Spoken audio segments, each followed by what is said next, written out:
All right, let's move on to Fucks Given. This is what we thought of the movie. This is our review. Before we give our review, let's hear what former Twitter user Donald Trump had to say about the film upon its release. Django Unchained. Django Unchained. He did. I know. Make it silent. Django Unchained. It's the most racist movie I've ever seen. It sucked. It's hugely racist. Huge. It's huge. They might as well just released it in Russia. So with that being said, I already knew what I gave it. I gave it 4.5.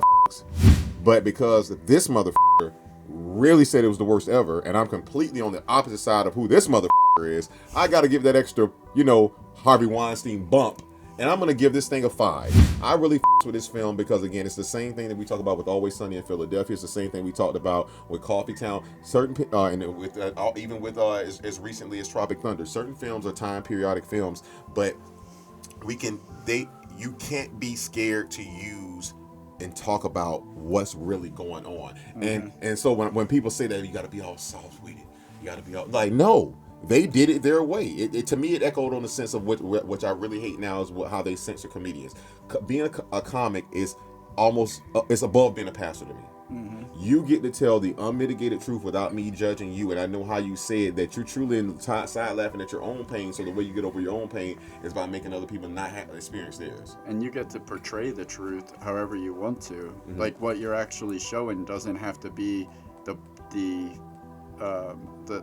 truth on paper. Like it could be something that makes you feel a certain way that gets you closer to what the truth is. Mm-hmm. I give it 5 too because I think that's whoa. I think it's a perfectly made film. I think the pacing is fantastic. The slow motion, the use of slow motion in some of the moments. Normally I would complain about in a 2-hour and 45-minute movie, like, that didn't have to be slow motion. We could have chopped it down a little bit. Like perfect. Yeah. Perfect. When the guys are walking to get her out of the box in the yeah. yard. It really built the tension there. So, yeah, I think, and I love the fact that, I can't remember who said it, but somebody said something that I think rings true for this movie is that a movie doesn't owe reality anything.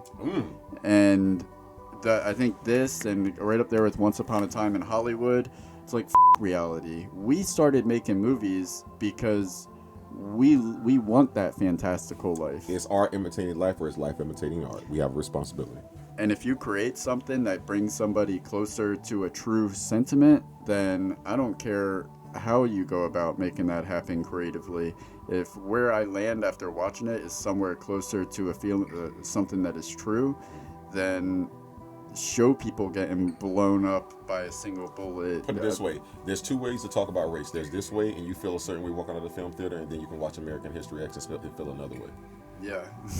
Both about race. Uh-huh. Yeah, that's very true. Rotten Tomatoes gave it a 87% with the critics, 91% average audience score, so it's high up there pretty much across. Pretty much everybody with a good working brain on their shoulders enjoyed this film. Well, there's one person that didn't. And moving on. We have moved on. As a country and as a show. We've moved on. As a social network, so many things have moved on from that sword.